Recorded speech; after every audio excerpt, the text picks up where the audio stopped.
So this is our storage unit here at the Antiquities Authority, and we have material in the one next to it also, and also in one outside. But our three excavations at Khirbet Nisiya, which is modern Sagot, at Khirbet el-Maqatir, or el-Maqatir, where we were from 1995 to 2016, and now our Shiloh excavation. So what we do is we take everything through our protocols, we record it properly, then we bring it here to the Antiquities Authority and enter it into the permanent database that they have here. So it's redundancy. We have our records and then we also have theirs so we can match them.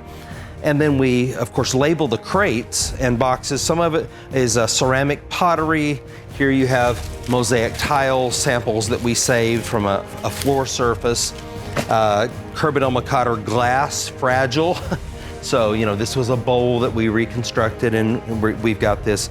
Now, we bring this stuff out to then photograph it, measure it, weigh it, compare it to other sites to get parallels so that when we publish, we're very accurate in our information. And we can just look in what we have here in this crate. This looks like a bunch of sling stones. Yeah, look at that. A bunch of sling stones and grinders, and interestingly, in the Gate of Eye, you know, the Bible talks about the Gate of Eye, we found a lot of sling stones in that area, indicating a conflict, just like the Bible says. And that gate was, of course, on the north side of the site, as the Bible indicates as well. So we find these types of correlations, consistency, synchronism, verisimilitude between the text of the Bible and the material culture that we excavate. So it's very interesting. Grinding stones that were brought in from the Galilee, small, large, all size. Here's a bunch more sling stones. So many of these are actually from the fortress of Ai and the conquest that took place there. Works, paving stones. So anything that's man-made, we're interested in keeping it. And this is everything from jewelry, coins, sling stones. So we've got lithic material, ceramic material, glass material, you know, occasionally special metals like gold and silver as well. What are our larger stones? So this is a big grinding stone, and this is limestone, but it's the very hard type, what we would call Mizzi Yehudi limestone. Usually grinders are like this are basalt. They come from the Galilee. It's a black stone, a harder stone. But sometimes you get the limestone ones. And what's interesting is when we study the dental records, because sometimes we find human remains, and we're interested in studying their teeth. Their teeth are in terrible shape. And so these people must have suffered a lot. I mean, just abscesses and infections, and you can die from that. It's very near the brain. But what I believe is happening from studying these teeth is that when they grind daily, their bread and so forth, microscopic pieces of this very hard stone are being mixed in with the bread that they're eating daily. They're destroying the enamel on their teeth, which is then causing tooth decay, which causes abscess. So we're very interested in the quality of life that they had in biblical times and the length of life as well. And their bones and their teeth and all this help us understand that better. This is a roof roller. You can see that it's concave right here, and same thing on the other side. So in biblical times, they rolled their roofs each spring. So after the winter rains, you repack the mud roof and it's rolled. And so the Bible talks about this and talks about grass growing on the roof. It's an embarrassment if a man doesn't keep the grass on his roof cut. And so those are the roof rollers. And here's another grinder. Here's some sort of a socket. And so we just call this a base with a hole because we're not exactly sure. It may have been part of a flour processing unit, but anything that's man-made, we're interested then in taking it and studying it further. Let's see what we have here. This is part of a floor surface that we kept. Then we test the plaster. Here's a cook pot from the Iron Age.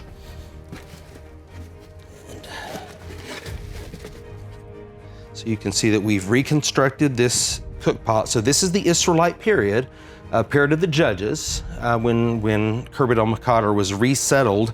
And we know that from the type of rim, what we would call a flange here.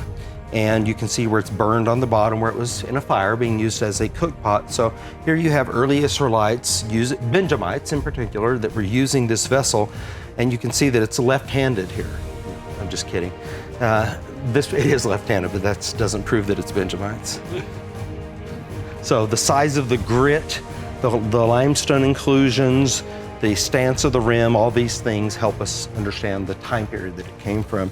If we get bones from that time period, we can do carbon dating on the bones, glyptic remains as well, help us to then triangulate the date of the stratum that we are in. Actually, I'll put that right here.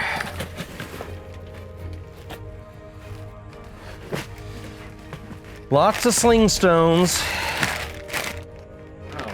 They're reused in different time periods and they never wear out.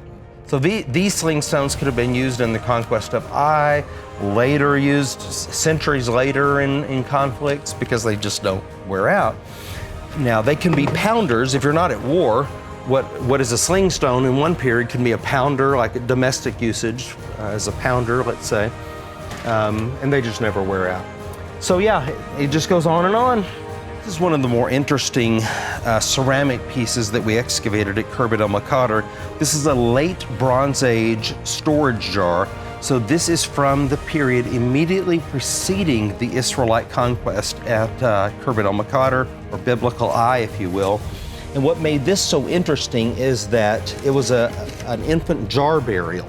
So there was more of it that came down like this, but in the bottom was opened, and the bones of a neonate were found inside here. So either just born or stillborn or just born, but this baby did not survive infancy. The reason that matters is because the Bible says that there were women living at Ai, and some have raised the question, like, why would there be women at a military fortress? And well, we don't know the answer to that, but we do have bones of a newborn. So this is proof that there were women living there at that time. The stance of the rim, eversion, the type of grit in it, and simply the fact of a jar burial is typical of the late Bronze Age.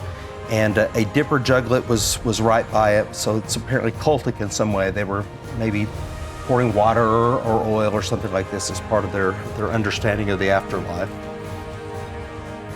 So there it is.